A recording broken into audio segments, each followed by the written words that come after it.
Good morning बच्चों, कैसे हो तुम लोग। चलो आज से हम लोग अपना ऑनलाइन वीडियो लेक्चर स्टार्ट करते हैं। तो आज हम लोग पढ़ने जा रहे हैं जिस टॉपिक का नाम है बच्चों relation between electric field and electric potential. Electric field और इलेक्ट्रिक पोटेंशियल के बीच में रिलेशन देखो।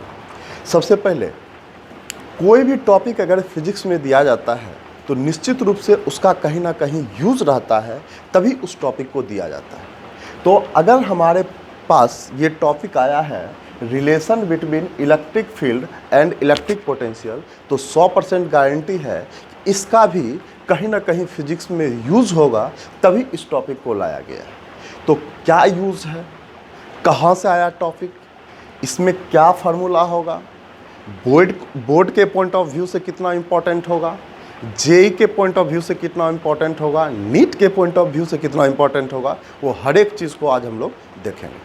तो सबसे पहले ये सोचते हैं ये टॉपिक आया कहाँ से। तो आपको याद होगा बच्चों, आपको हम पढ़ाए थे कि कोई भी चार्ज अपने चारों तरफ फील्ड फैलाता है। कोई भी चार्ज अपने चारों तरफ फील्ड फैलाता है। अगर इस फील्ड में कोई दूसरा चार्ज आएगा तो उस चार्ज पे एक फोर्स एक्सपीरियंस होगा, जिस फोर्स का नाम है इलेक्ट्रिक फोर्स। तो अब ध्यान से सुनते जाओ, उस चार्ज पे अगर फोर्स लगेगा तो 100% गारंटी है कि उस चार्ज का डिस्प्लेसमेंट होगा। डिस्प्लेसमेंट होगा तो वर्क होगा, वर्क होगा तो वर्क भी किसका फॉर्म है, एनर्जी का भी फॉर्म है। तो मेरा कहने का मतलब है वर्क भी एनर्जी का फॉर्म है। तो बताओ एनर्जी और फील्ड के बीच में कुछ ना कुछ जरूर रिलेशन होना चाहिए कि नहीं होना चाहिए।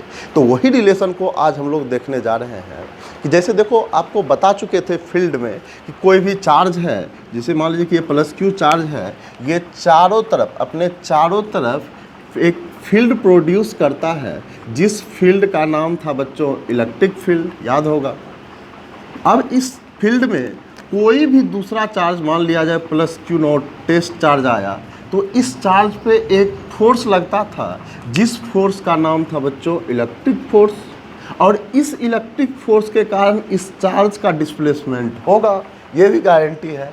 डिस्प्लेसमेंट होगा तो इस चार्ज का वर्क भी होगा, वर्क होगा तो एनर्जी आएगा ही आएगा। तो हम लोग आज देखेंगे कि कितना एनर्जी होगा, क्या होगा, नहीं होगा, वो सारा चीज़ को आज हम लोग देखेंगे। ठीक है, चलो इसको हम साफ कर लेते हैं। जैसे देखो, आज हम लोग एक सिस्टम ऑफ चार्ज लिए,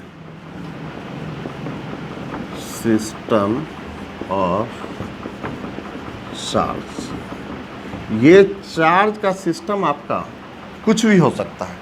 आपका पॉइंट चार्ज भी हो सकता है, डिस्ट्रीब्यूटेड चार्ज भी हो सकता है। आपका रहे पॉइंट चार्ज या आपका रहे डिस्ट्रीब्यूटेड चार्ज, कोई भी चार्ज रहे, फील्ड फैलाएगा ही। तो फील्ड ये अपने चारों तरफ फैला रहा है, चारों तरफ फील्ड फैला रहा है।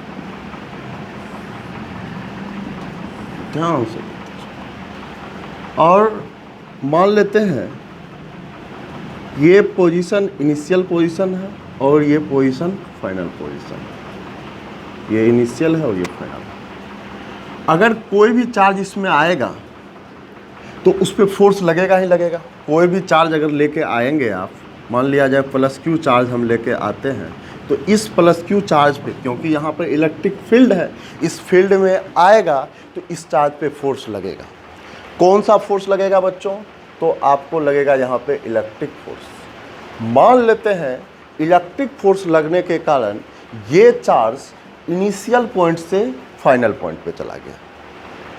तो कहना है इस टॉपिक में हम लोग को यही सीखना है कि कोई भी चार्ज अगर इलेक्ट्रिक फील्ड के प्रेजेंस में डिस्प्लेसमेंट करेगा तो उसका पोटेंशियल एनर्जी में चेंज आएगा। तो कितना से चेंज आएगा वही हम लोग सीखेंगे। तो आपको याद होगा, आपको हम पढ़ाए थे electric potential energy. Electric potential energy में बच्चों एक फार्मूला बताए थे, एज वी नो डैट, जैसा कि हम लोग जानते हैं, एज वी नो डैट, जैसा कि हम लोग जानते हैं। क्या जानते हैं? Work done by external force जो होता है work done by electric force के आगे माइनस लगा दीजिएगा तो बराबर होता है। इस बात को समझिए, इस चीज़ को हम आपको इलेक्ट्रिक पोटेंशियल एनर्जी वाले टॉपिक में बता चुके हैं। एक्सटर्नल फोर्स के द्वारा जो वर्क डन होगा, इलेक्ट्रिक फोर्स के द्वारा वर्क डन निकाल के उसके आगे अगर हम माइनस चिन्ह लगाते हैं तो दोनों के द्वारा वर्क डन क्या होगा, बराबर होगा। अब सवाल उठता है कि सर एक्सटर्नल फोर्स के द्वारा वर्क डन कैसे निकालेंगे? तो एक्सटर्नल फोर्स के द्वारा वर्क डन निकालने का फॉर्मूला बताए थे बच्चों, चार्ज गुणे पोटेंशियल डिफरेंस।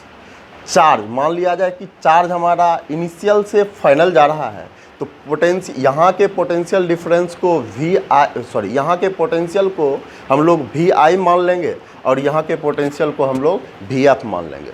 तो यहाँ पे फार्मूला आ जाएगा चार्ज गुने पोटेंशियल डिफरेंस, तो final potential minus initial potential.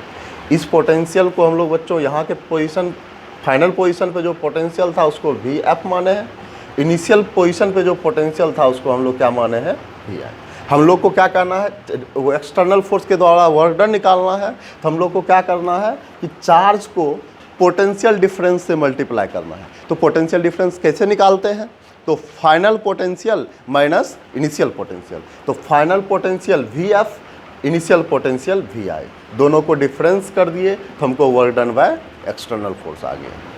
अब हम लोग को निकालना है बच्चों work done by electric force. Work done by electric force कैसे निकालेंगे, तो इसका फॉर्मूला होता है force I into displacement delta.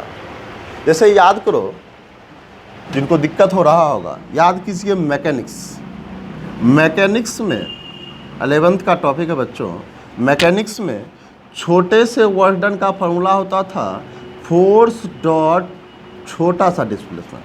Force को छोटे से डिस्प्लेसमेंट के साथ अगर डॉट करते थे तो हम लोग को छोटा सा वर्क डन मिलता था। अगर हमको टोटल वर्क डन चाहिए तो छोटे छोटे चीज़ को जोड़ने के लिए हम लोग एक इंस्ट्रूमेंट का इस्तेमाल करते हैं जिसका नाम था बच्चों इंटीग्रेशन। तो हम लोग को अगर टोटल वर्क डन चाहिए तो इस dW को इंटीग्रेट कर देंगे। इस dW को अगर आप इंटीग्रेट कर दीजिएगा तो W बराबर फार्मूला आ जाएगा इंटीग्रेशन F डॉट dr। तो वही चीज़ तो हम लोग किए हैं बच्चों।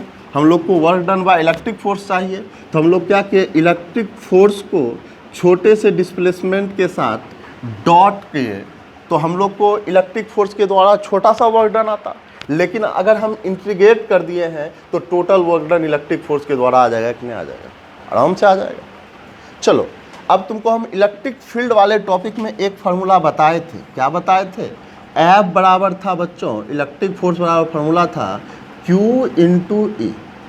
चार्ज को अगर इलेक्ट्रिक फील्ड के साथ मल्टीप्लाई कीजिएगा तो आपको इलेक्ट्रिक फोर्स मिलेगा। तो चलिए यहाँ से हम लोग इस फार्मूला का यूज़ कर लेते हैं। Q VF माइनस VI बराबर माइनस FE की जगह लिख देते हैं Q into E, Q into E dot dr। अब कोई पूछेगा dr क्या है, तो dr जो है बच्चों वेरी स्मॉल डिस्प्लेसमेंट है, वेरी स्मॉल डिस्प्लेसमेंट। चलिए एक काम करते हैं, अब क्या करते हैं ध्यान से देखते जाइएगा। ये इंटीग्रेशन के साइन से हम लोग बाहर निकालते हैं चार्ज। तो आ जाएगा अगला स्टेप Q बराबर VF माइनस VI बराबर minus Q into E dot dr। यहाँ तक में लगता है किसी को दिक्कत नहीं होना चाहिए। कुछ को यहाँ पे दिक्कत हो सकता है इस पॉइंट पे, तो दिक्कत नहीं करना है। हम लोग मैकेनिक्स में पढ़े थे छोटा सा वर्क डन का फार्मूला होता है फोर्स इंटू छोटा सा डिस्प्लेसमेंट। अगर हमको टोटल वर्क डन चाहिए तो इस छोटे से वर्क डन को इंटीग्रेट करना पड़ेगा। इंटीग्रेट अगर आप कीजिएगा तो हम लोग को टोटल वर्क डन मिल जाएगा। वही काम यहाँ पर किया बच्चों, हम लोग को टोटल वर्क डन चाहिए इलेक्ट्रिक फोर्स के द्वारा, तो इलेक्ट्रिक फोर्स को छोटे से डिस्प्लेसमेंट के साथ क्या कर दिए हैं, डॉट कर दिए हैं। डॉट करके इंटीग्रेट कर दिए हैं तो total work done by electric force दे दिया कि नहीं दे दिया, आराम से बात। फिर यहाँ पे इलेक्ट्रिक फोर्स का फार्मूला हम आपको बता चुके हैं, Q इंटू ई, ये फार्मूला हमने यहाँ पे पुट कर दिया। अब आपको पता है इंटीग्रेशन में आपको बता चुके हैं मैथमेटिकल टूल्स में कि जो भी कांस्टेंट होता है उसको हम लोग बाहर निकालते हैं। तो यहाँ पे चार्ज हमारा कांस्टेंट था तो बाहर निकल गया। तो अब ध्यान से देखते जाना, इस Q से आपका ये Q कट जाएगा तो क्या बचा, तो वी एफ माइनस वी आई बराबर minus E dot D R. देखिए पोटेंशियल में कितना डिफरेंस होगा, पोटेंशियल में कितना चेंज आएगा जब कोई भी चार्ज इलेक्ट्रिक फील्ड के प्रेजेंस में जब किसी भी चार्ज का इलेक्ट्रिक फील्ड के प्रेजेंस में डिस्प्लेसमेंट होगा तो कितना पोटेंशियल का डिफरेंस होगा। तो फार्मूला निकल के आ गया वी एफ माइनस वी आई बराबर minus integration E dot D R. अगर आप यहाँ पे ध्यान से देखेंगे तो ये हमारा सिग्निफिकेंट चेंज है। याद कीजिए चेंज भी दो प्रकार का होता था, एक सिग्निफिकेंट चेंज था, एक इनसिग्निफिकेंट चेंज था। सिग्निफिकेंट चेंज को दिखाने के लिए हम लोग डेल्टा का यूज़ करते थे, इनसिग्निफिकेंट चेंज को दिखाने के लिए हम लोग डी का यूज़ करते थे। तो यहाँ पे सिग्निफिकेंट चेंज हो रहा है तो इसीलिए हम लोग का डेल्टा यूज़ करना है हम लोग को। डेल्टा v बराबर minus E dot D R. चलिए इस चीज़ को आप नोट कर लीजिए।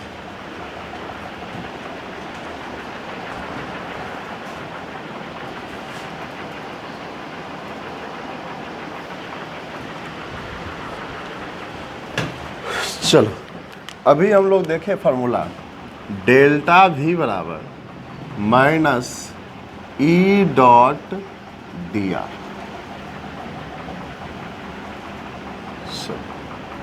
अब ये जो फार्मूला निकल के आया बच्चों, ये आप चाहे तो यूनिफॉर्म और नॉन यूनिफॉर्म दोनों फील्ड के लिए लगा सकते हैं।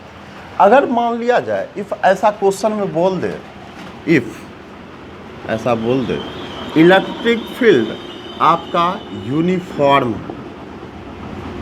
अगर आपका इलेक्ट्रिक फील्ड यूनिफॉर्म हो तब क्या होगा। तो आसान सी बात है बच्चों, डेल्टा भी बराबर यूनिफॉर्म होगा तो यूनिफॉर्म मतलब कांस्टेंट, एक समान, तो ये ई बाहर आ जाएगा। क्योंकि हम लोग को पता है कि इंटीग्रेशन में जो भी चीज़ कांस्टेंट होता है उसको हम लोग बाहर निकाल लेते हैं। तो यहाँ पे आपका ई क्या है, कांस्टेंट है, तो ई को हम लोग क्या कर लेते हैं, बाहर निकाल लेते हैं।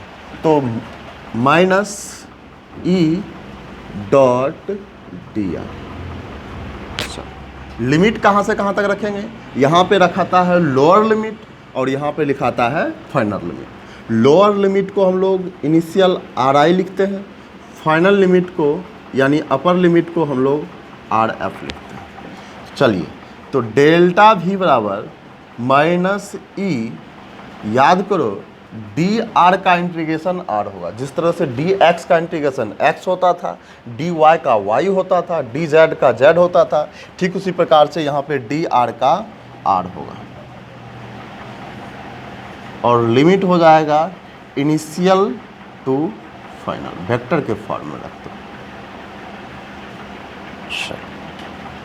अब लिमिट हम लोग रखते कैसे हैं, तो पहले एक बार अपर लिमिट रखते हैं फार्मूला से माइनस, फिर एक बार लोअर लिमिट रखते हैं।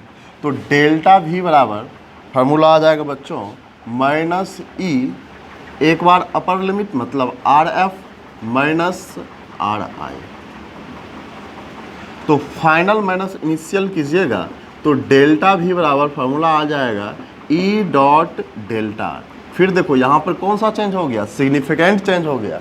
सिग्निफिकेंट चेंज हो गया तो कौन सा साइन का यूज़ कर लिए, डेल्टा का। तो यहाँ से आ गया delta E dot D R बराबर डेल्टा भी बराबर फार्मूला आ गया बच्चों minus E dot delta R. अब ध्यान से देखते जाओ, ये जो फार्मूला निकल के आया ये आपको कब लगाना है, जब आपका फील्ड यूनिफॉर्म हो तब। ध्यान रखना है, जब यूनिफॉर्म फील्ड हो तब ये फार्मूला लगाना है, जब आपका नॉन यूनिफॉर्म हो या यूनिफॉर्म हो तो भी ये लग जाएगा। यूनिफॉर्म रहेगा तो देख लीजिए कांस्टेंट बन के बाहर निकल जाएगा, नॉन यूनिफॉर्म होगा तो हम लोग डायरेक्ट उसका इंटीग्रेशन कर लेंगे। अब देखिए आपको हम सिखा चुके हैं दो वेक्टर को डॉट करना। दो वेक्टर को कैसे डॉट करते हैं तो बहुत बार फार्मूला लिखे हैं, फिर एक बार लिख देते हैं। ए डॉट बी का फार्मूला होता है बच्चों ए बी कॉस थीटा। तो अगर यहाँ पे देखिएगा ए के जगह आज ई है, बी के जगह आज डेल्टा आर है, ई को आपको डेल्टा आर के साथ डॉट करना है, तो आप तुरंत इस पर सेट करके बताइए क्या आ जाएगा। डेल्टा भी बराबर minus E delta R dot करेगा, एरो खत्म हो जाएगा, minus E delta R cos theta. अब जैसे देखो यहाँ पे थीटा था, ए और बी के बीच का एंगल, ठीक उसी प्रकार से यहाँ पर जो थीटा होगा एंगल बिटवीन हो जाएगा बच्चों, angle between electric field and position, electric field and displacement. Delta R को हम लोग बोलेंगे बच्चों, डेल्टा आर का नाम देंगे डिस्प्लेसमेंट।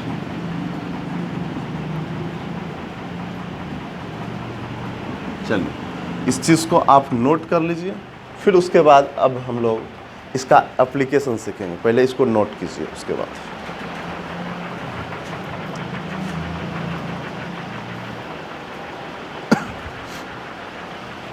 अब चलो हम लोग बच्चों नेक्स्ट टॉपिक स्टार्ट करते हैं। अभी जो हम लोग सीखे relation between electric field and electric potential, electric potential और इलेक्ट्रिक फील्ड के बीच में रिलेशन, उसका अब हम लोग अप्लाई करते हैं। जो फार्मूला अभी हम लोग सीखे ना बच्चों, डेल्टा भी बराबर minus E delta R cos theta, इस फार्मूला को यूज़ करते हुए हम लोग अप्लाई कर रहे हैं इस चीज़ को। तो देखिए सबसे पहला है example first,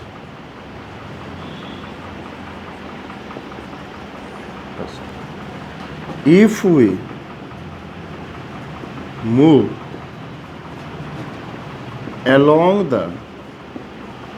along the electric field, if we move along the electric field, तो अभी हम लोग क्या किए, एक यूनिफॉर्म इलेक्ट्रिक फील्ड ले लिए। हालांकि ये फार्मूला आपका नॉन यूनिफॉर्म, ये सब चीज़ जो आप रिजल्ट आएगा आपका नॉन यूनिफॉर्म के लिए भी वैलिड है, लेकिन हम लोग अप्लाई कर रहे हैं सिर्फ यूनिफॉर्म इलेक्ट्रिक फील्ड के लिए। बाद में चल के हम लोग नॉन यूनिफॉर्म के लिए भी यूज़ कर लेंगे। ये हमारा ये यूनिफॉर्म इलेक्ट्रिक फील्ड।